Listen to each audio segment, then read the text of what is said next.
who have started participating in our mentee presentation tonight. For those of you who haven't yet, our code is 78906. 78906. So if you guys haven't logged on yet, that's our code for tonight. So I'll read over some of these answers so you guys can see them. It's a little tough to see on the screen. First of all, I just want to draw your attention to Ethan Schwartz right here. That's a classy act right there. Not much talent, but no, that's ridiculous. So let's see what else we have here. So we've got Lauren Daigle, Blake Shelton, Fallout Boy, Chris Tomlin, Tim Hawkins. Oh, now you went and changed it on me.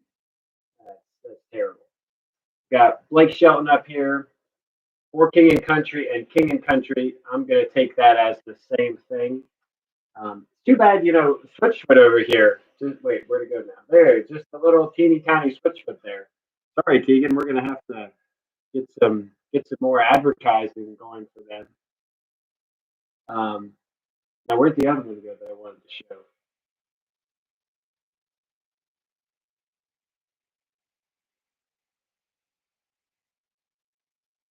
Did somebody take it off? The Fellowship was on here. It's pretty sure. I must just be blind.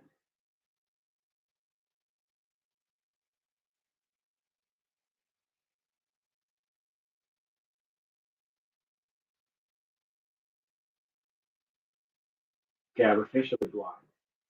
Anyway, Johnny Cash getting some good representation there. Thomas Rhett, Casting Crowns. We have Ren Collective, Lauren Daigle, Weird Al. Whoever put Weird Al. So that's awesome. Jason Aldean, Blake Shelton. So you guys got some good choices going there.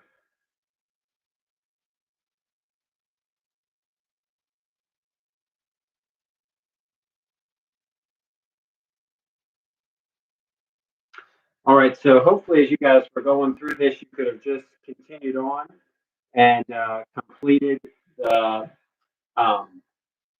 mentee things as we went. So you may have noticed a bit of a theme tonight as you answered those questions and kind of went through. Our passage for tonight is 1 Corinthians 7, and the emphasis in 1 Corinthians 7 has to do with marriage. And so our would you rather questions all deal with marriage or your wedding day. So let's see what you guys would choose for some of these questions. All right, now let me see if I can get this to work. There we go. Okay, so would you rather, due to COVID-19, have a virtual wedding or a virtual graduation? So whichever one you choose not to have virtually, you get to have in person. So I think you guys made the right choice. So graduations certainly are a grief not to get them, but a virtual wedding would be far more disappointing. So I could agree with you guys there. Although I do recognize you seniors who aren't going to get to maybe physically walk, which I hope you will. There's still time, but that is a really tough thing. So, would you rather have a virtual wedding or a virtual graduation? And so far, most people are choosing the virtual graduation. So, all right. So, our next would you rather? Okay. Would you rather drop your wedding cake, lose your ring, or have rain on your wedding day? Drop your wedding cake, lose your ring, or have rain on your wedding day. So looks like rain is the preferred choice by many of you. Unless you have an outdoor wedding, probably the least disastrous of the options there. So that would be good. Could you imagine losing your ring? Oh man, that that would be terrible. Wedding fail disaster right there. Just terrible. So, all right, looks like everybody's answered that one. So we move on. Okay. So would you rather have a small wedding in your backyard or a huge destination wedding? So most of you would rather choose the small wedding in your backyard. So that's that's good. Oh wait, destination weddings getting a few more there. Yeah, a couple more of you chiming in there. That's good. Good.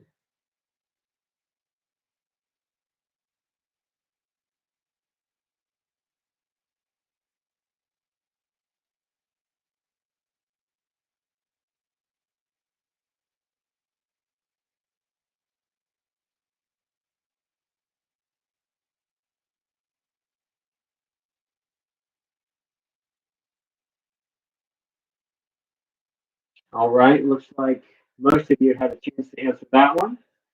So we move on here. All right. Ooh, this one's a little bit of a tighter competition here. Would you rather enter to the traditional wedding march or to the Star Wars theme? The traditional wedding march or to the Star Wars theme? So that is so far the traditional wedding march is holding a slim lead over Star Wars, although that's mounting a pretty significant challenge to the traditional wedding march. Oh man, picking up there, picking up there, neck and neck practically. So it's good. So I guess the follow up question to that is: would you enter the wedding in costume, in Star Wars costume? Would your bridemaids get you dressed up like Wookiees? I don't know. That sounds a little scary. I don't know. All right, looks like most of you have had a chance to answer that. So, on the day before your wedding, would you rather be sprayed by a skunk, lose your voice, or be sunburned? Okay, sprayed by a skunk, lose your voice, or be sunburned. So, it doesn't look like many of you would choose the skunk. That's uh, that's probably good. I don't think anybody wants to be sprayed by a skunk. Well, okay, I guess two of you do. Two of you would rather be sprayed by a skunk than be sunburned. Really? That seems a little bit disturbing. But I don't know. Maybe not.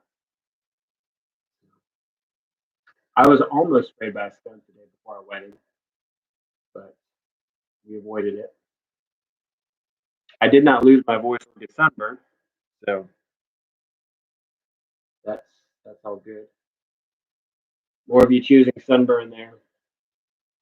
We're almost to the season where we'll get sunburnt, right? Almost there.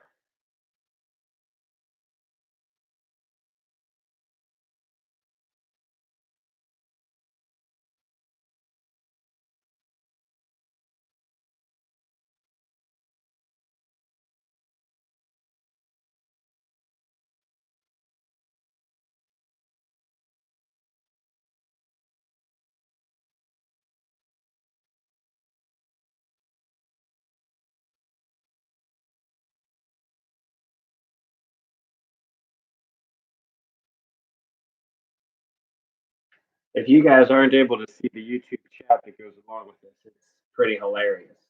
So apparently, Tim says if he got sprayed, he would then have an excuse to stay in the woods. So, all right, Tim, that's good. Good word there. Good word. All right, and last but not least, what vehicle would you drive away from your wedding? What vehicle would you use to drive away from your wedding? The 4995 Haybine. Okay, I can only guess who that would be. A lot of people latching onto the Sherman tank. Uh, we're gonna hope that's no girls, but maybe. Maybe. All right. Motorcycle, a spaceship. Oh my goodness.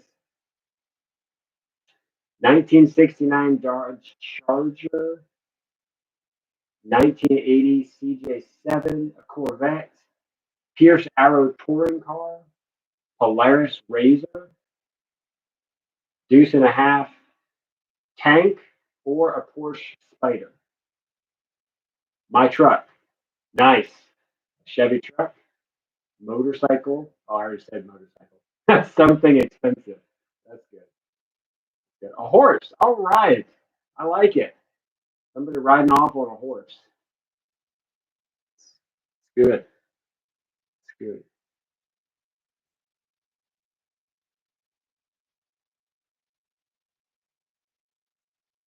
So is a Jeep and a Jeep Wrangler the same thing? That's that's a question. I don't know. Ferrari F12.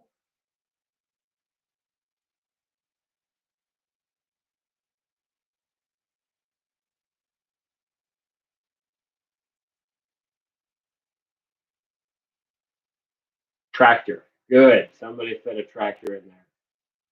Probably a pretty big tractor, right?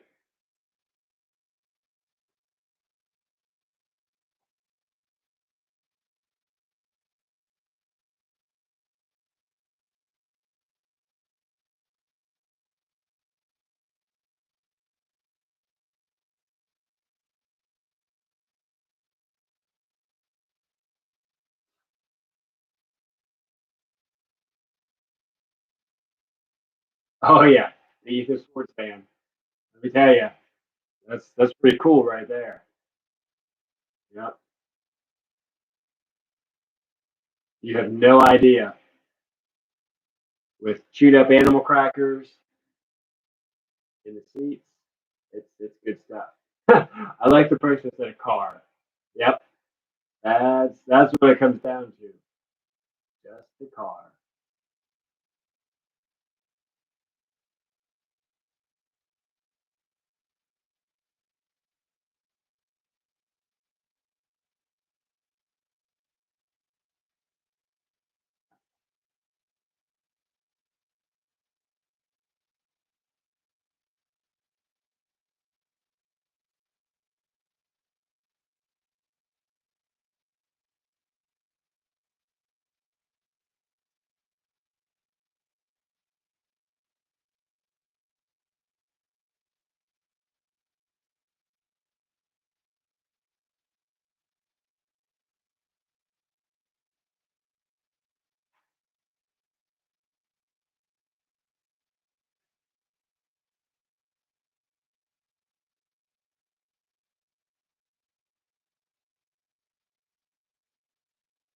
All right. Well, it looks like we got all our answers there, and that should be the end, I think. So that is that is good. So all right, let me reset up here for our lesson time, and then we'll get started with that. So,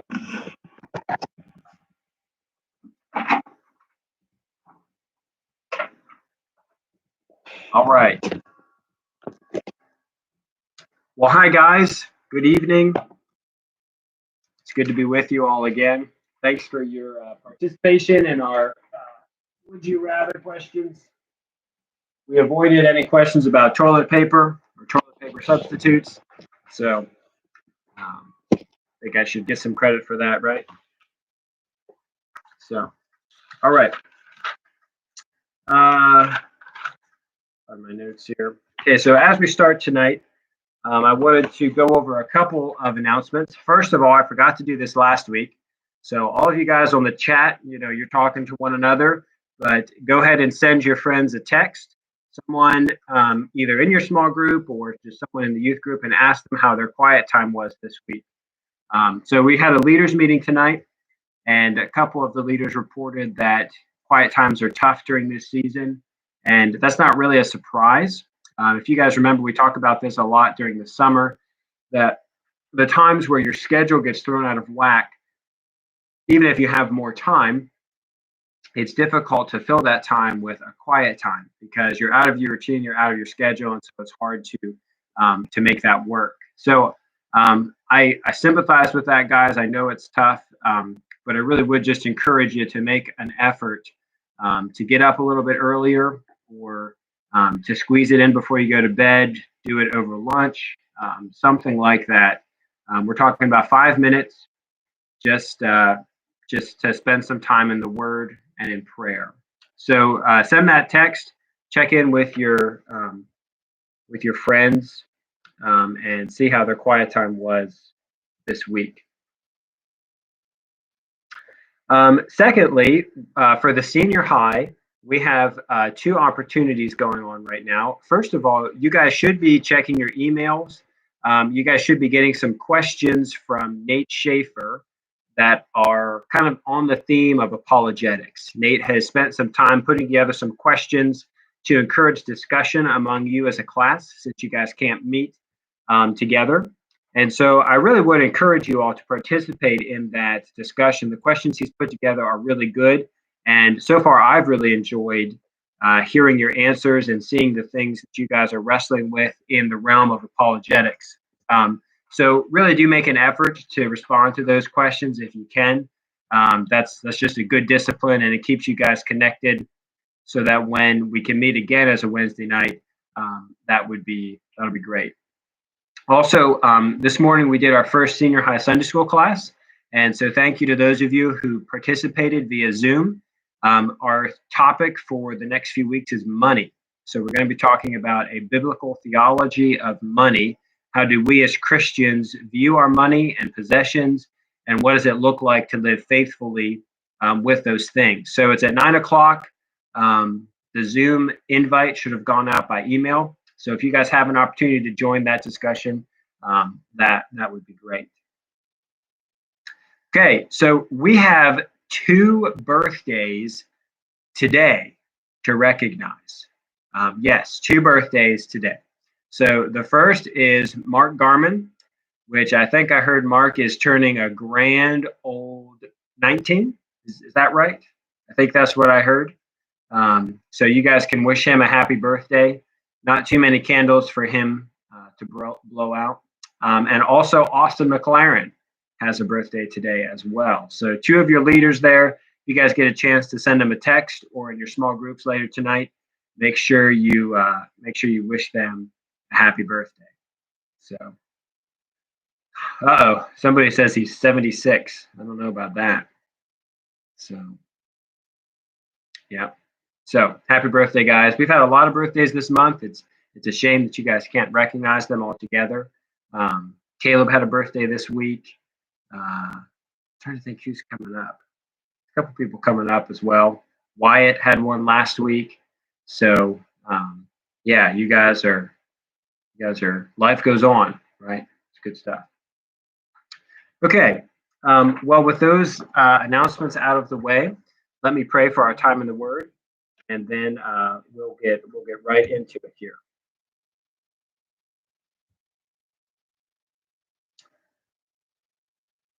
So, sorry, getting some text here. Check in.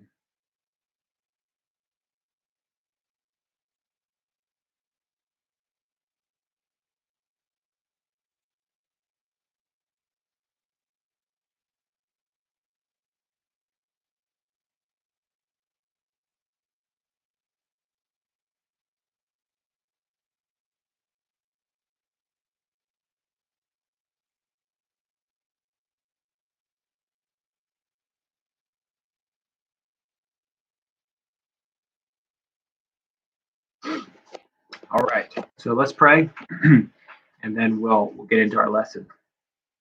Father, I do thank you for this day. Thank you for this time to gather as a body, as a youth group. I do thank you for these teens, for their walk with you, for their commitment to fellowship, to their commitment to your word, and just to a walk with you. Father, I do pray for them tonight. I thank you for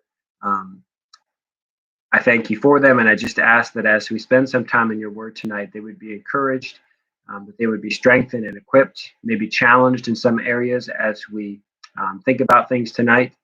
And so I would just ask that you would use this time, give us insight into your word, speak to us and teach us, and may we come away from this time more like you. So we commit this evening to you and ask that you would be honored and glorified through what we say and do. In Jesus' name, amen.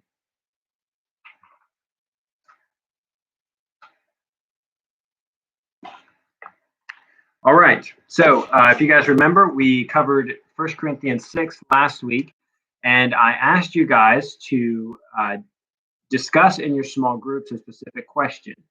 And so that question was, how do we respond to the homosexual movement or gay believers when they try to explain away Paul's condemnation of homosexual behavior in 1 Corinthians 6, verse 9?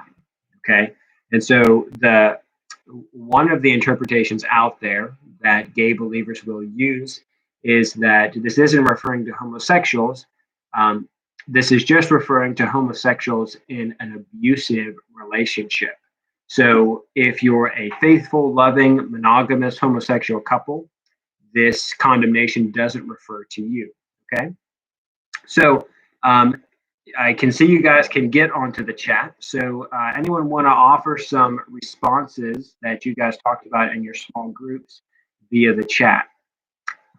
So what are some responses you would give to someone who held that type of an interpretation of this passage? While you guys are thinking about that, I'll just give you a couple of my thoughts as how we would respond to that. The first is that interpretation is taken from the King James Version.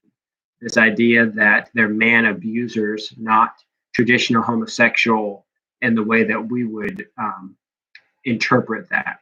And if you look through the rest of the New Testament, there are at least 3 other occurrences of this word, and every other time it's still interpreted homosexual in the traditional interpretation of that. So that's certainly linguistically and contextually the traditional view of homosexual that we have held is what applies there.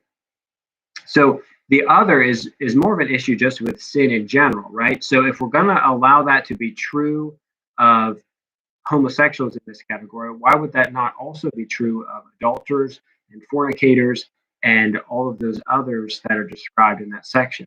So if you commit adultery, but it's for real love, would that be allowed in in our understanding of this passage?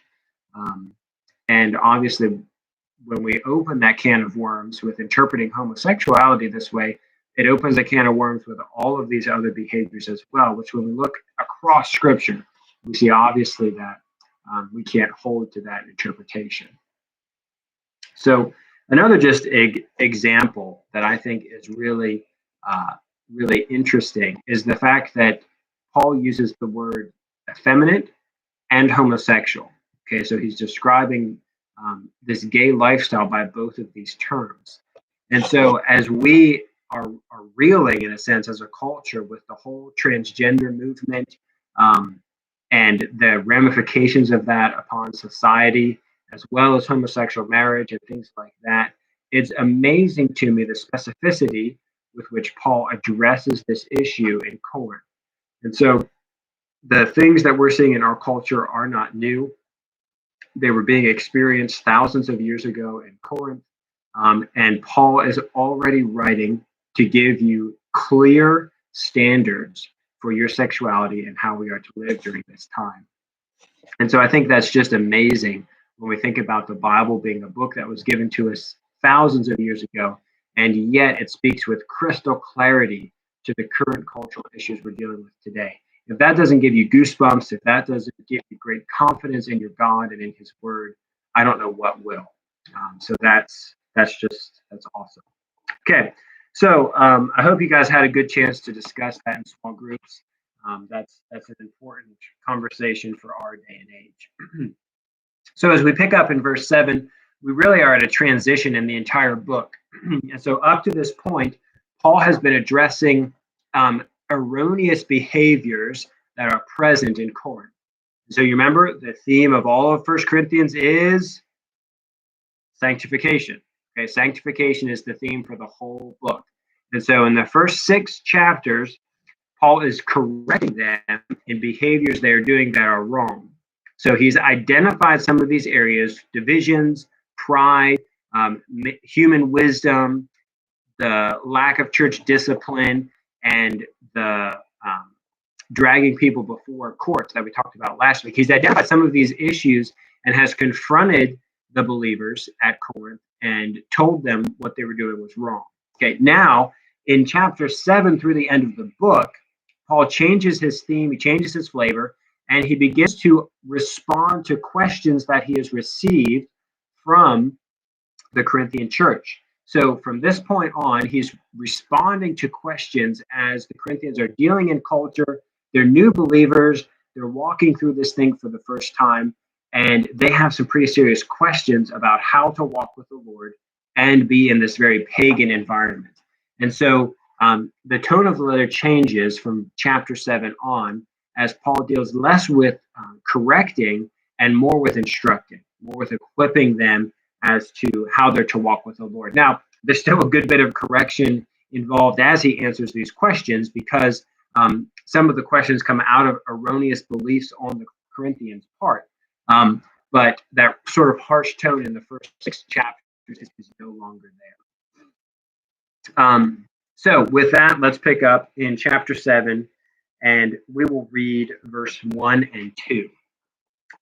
Now, concerning the things about which you wrote, okay, so right there, that phrase lets us know that Paul is changing gears. He's now answering the questions that they sent to him. It is good for a man not to touch a woman, but because of immoralities, each man is to have his own wife, and each woman is to have her own husband. Okay, so in chapter 7, Paul begins a discussion of marriage and sexuality. And so this is a very important passage for us as believers to deal with, as it deals with divorce within the Christian family. It deals with the marital intimacy and things like that. So it's a really significant passage. And because it's so significant, oftentimes it is misinterpreted and misunderstood. What Paul seeks to do in this chapter, if you don't remember anything else from tonight, because we're going to get into a lot of different things, but what Paul seeks to do in this chapter is to elevate marriage and singleness to equal levels. So you're not more holy if you get married. You're also not more holy if you stay single. However, if you stay single, that can be a very good and holy choice. If you get married, that also can be a good and holy choice. So both of these ways of living, both of these lifestyles are holy and pure unto themselves. Okay? So that's sort of his thesis for this whole chapter. And so he elaborates on that as he goes through this chapter. But anyway, back to the misinterpretation. So let's read verse 1 again. Now, concerning the things about which you wrote, it is good for a man not to touch a woman. Now, many people have taken this verse and actually used it as discouragement for sexual intimacy within marriage, that a man and woman should not be intimate based on what this verse says. That's actually the exact opposite of what Paul is trying to say in this passage. What Paul's saying here is he's actually quoting a Corinthian proverb. If you guys remember last week, we covered a couple of proverbs that the Corinthians would say. The body is not, or the stomach is for food, and food is for the stomach, and things like that. So there are a variety of these proverbs that the Corinthians would use in their philosophy during this time. And so in this quote here is not, Paul's not stating truth, he's actually quoting what the Corinthians say in their culture. So one of the things the Corinthians said was, it's good for a man not to touch a woman, especially as believers. So there was a belief within their church that due to an ascetic lifestyle or something like that, it was good for a husband and a wife not to have sexual intimacy. And Paul goes into great lengths to actually contradict that view. So let's read on. Verse 3, the husband must fulfill his duty to his wife, and likewise the wife to her husband. The wife does not have authority over her body, but the husband does. And likewise also, the husband does not have authority over his own body, but the wife does. Stop depriving one another except by agreement for a time, so that you may devote yourselves to prayer, and come together again so that Satan will not tempt you because of your lack of self control. But this I say by way of concession, not of command, yet I wish that all men were even as I myself am. However, each man has his own gift from God, one in this manner and another in that. But I say to the unmarried and to the widows that it is good for them if they remain even as I am. But if they do not have self control, let them marry, for it is better to marry than to burn with passion. Okay, so a lot of things to deal with there. Let me just pick out a couple of verses that I want to discuss with you. So the first is this idea that Paul introduces here that in marriage, there's a mutuality in sexual intimacy, that a husband does not have ownership of his own body and a wife does not have ownership of his own body, but actually a part of the marital covenant is to give yourself to your partner. So to give yourself to your husband or to your wife. And so part of becoming one flesh is this mutual agreement to in sexual intimacy, that you don't just look out for your own interest or your own needs, but you actually are concerned for others, okay, for your spouse in this area. And so your spouse actually has as much say over the matter as you do, okay. That's a really important and pretty groundbreaking point for Paul to make. Up to this point in pagan culture, um, all of the all of sexual intimacy was viewed as pleasurable to the man, and a woman was seen simply as an agent in that. And so, for him to interpret this as mutually fulfilling is really a groundbreaking concept. Okay, so Paul articulates that, which is just an incredible picture of love and care for one another. That we don't have ownership of our own body, but this is what we share with our spouse. That's an amazing concept. So we continue on then, and he says, I say this by concession, not of command, yet I wish that all men were even as I myself am, which at this point we recognize that Paul is single. Whether that means his wife died or whether he was never married, he is single at this point. So it was typical for those in the Pharisaic sect to be married. And so the assumption is that Paul was married, and at this point his wife has died. But we don't really know. That's just speculation at this point. Yet I wish that all men were even as I myself am. However, each man has his own gift from God, one in this manner and another in that. Okay, so now verses 8 and 9 can be a bit tricky and have also been misinterpreted over the years. So let's take some time there. But I say to the unmarried and to the widows that it is good for them if they remain even as I am. So many people have interpreted this as instructions to widows, to single people and to widows not to marry. That Paul actually views singleness as greater than marriage. And so that's not at all what Paul is trying to say here. He's actually, when he says it's good for them to remain single or to remain as he is, that doesn't necessarily mean that marriage is bad. They both can be good. And so that's the gist of what he's trying to say there, is that it's good for them to remain single. It also could be good for them to get married. Based on the context of what he's saying here, he's trying to emphasize the importance of possibly remaining single and what that might look like in the believer's life. Okay, so he's not saying that it's better to be single than to be married. He simply means both are good. And so if you find yourself widowed or if you find yourself single and you feel like it's the Lord's will for you to stay there, stay that way, that's not a bad thing.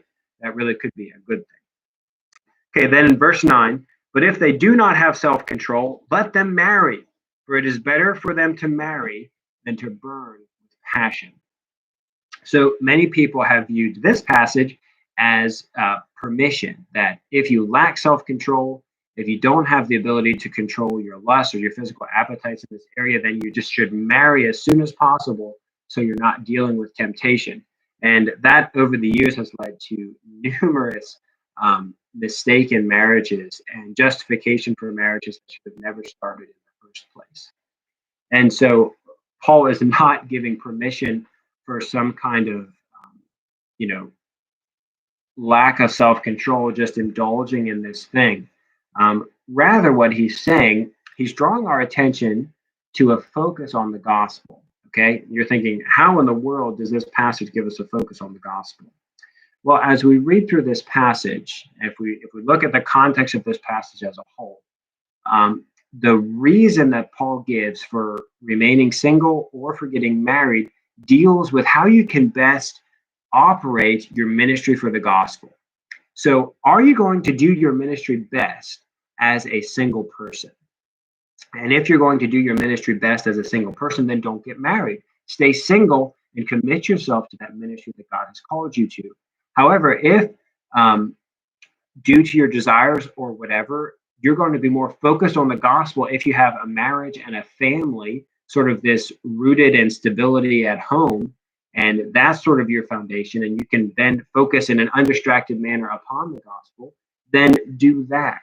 Now, he does continue on, and hopefully we're going to get there, and talk about the difference between someone who's married in ministry and someone who's single in ministry, and the expectations for both of them. But that's his point with not burning with passion here. It's not giving you permission to let go or to relax your self-control. But he's saying, know yourself, know the ministry that God has called you to. And if you're going to be so distracted thinking about, potential marriages or things like that, looking for a partner and all of that, then settle down, find a good wife or a good husband, get married, and begin the work of the gospel that God has called you to there. But if not, then remain single and enjoy that call that God has given you. So I hope that makes sense with you. It's a difficult passage to work through, and it has certainly been abused over the years to justify all kinds of things. So from there, Paul goes into a description then of what divorce looks like within the church. And I think I'm going to come back to that at some point and talk about how we interpret this passage with the instruction that Jesus gives in his gospel, and sort of give you guys more of a topical study of divorce in that way, simply for sake of time here, because I want us to focus on maybe what Paul has emphasized in this passage. So, but needless to say, Paul gives some very clear instructions as to when you can divorce, how you should divorce, who can't divorce, and things like that. And that's a really helpful thing for us to have in this day and age, because we really are struggling as a culture with this issue of divorce. So skip down with me, if you would, to verse 17, remembering this context of if you're single, stay single if that's what's best for the gospel. If you're married, then get married, and then focus on your ministry for the gospel. Verse 17. Only as the Lord has assigned to each one, as God has called each one, in this manner, let him walk. And so I direct to all the churches. And then skip down to verse 19 and 20. But what matters is keeping the commandments of God. Each man must remain in that condition in which he was called. Okay, so this is a really significant passage when we think about the message of this whole book. Okay, and so, well, probably not the whole book, sorry, just the whole chapter here. This really encapsulates Paul's thesis when he's dealing with marriage and singleness. Okay, only as the Lord has assigned to each one, as God has called each, in this manner, let him walk. Okay, so I want you to notice a couple of things. Paul employs some repetition here. He says, first, as the Lord has assigned, and then as God has called.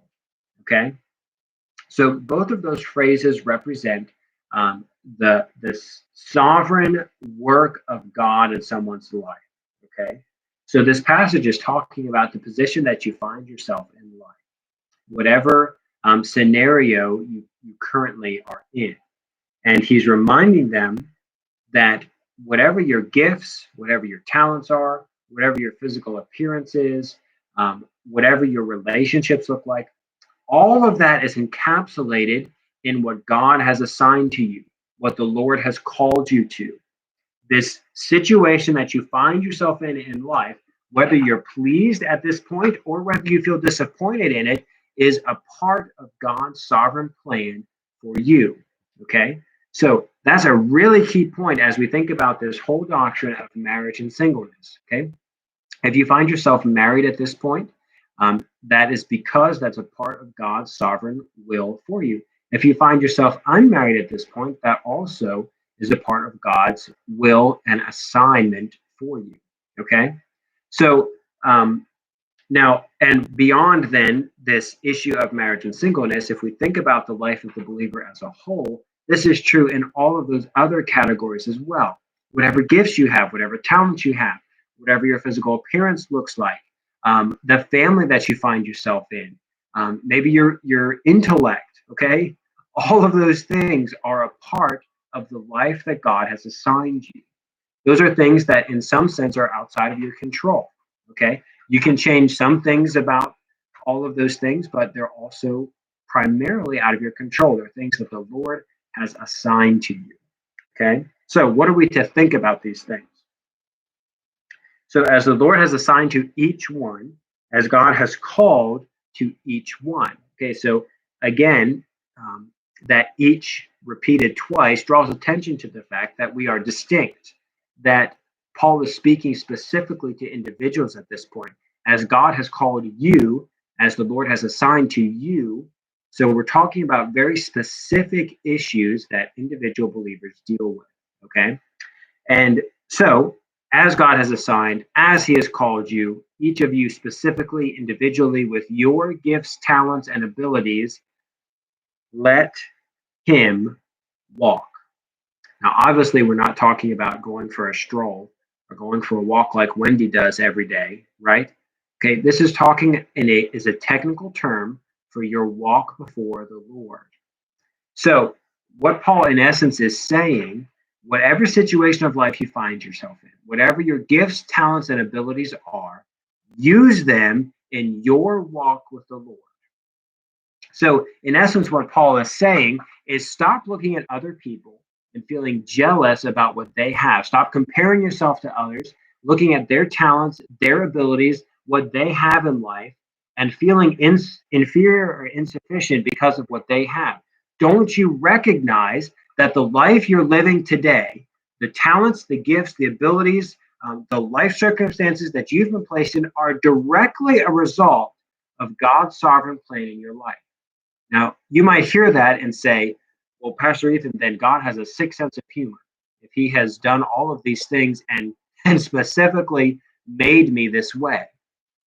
And I would just encourage you that if the Lord has made you this way, it is for His good and benevolent purpose. It may not be easy. We've talked about that a lot in youth group, that God doesn't care necessarily about making your life easy. He wants to make you holy. And so He's using these circumstances that He's caused in your life to pressure you and to shape you into the person He wants you to be. So in essence, what Paul is encouraging the Corinthians is saying, stop worrying about all of these other things. Stop comparing yourself to others. Stop feeling jealous about others. Stop feeling inferior when you look at others. Just walk with me. Recognize the fact that the life you live right now is directly a result of my sovereign hand in your life. And so walk with me in obedience, recognizing that that is true. And so he wraps that up. Each man must remain in the condition in which he was called and obey me. Now, that obviously doesn't mean remain in the condition of sin, but it means in all of these things that are outside of your control, don't worry about them.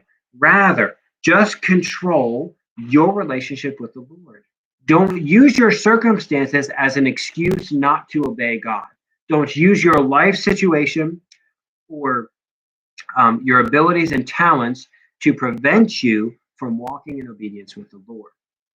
Regardless of where you find yourself, regardless of those talents and abilities, use them to obey your God.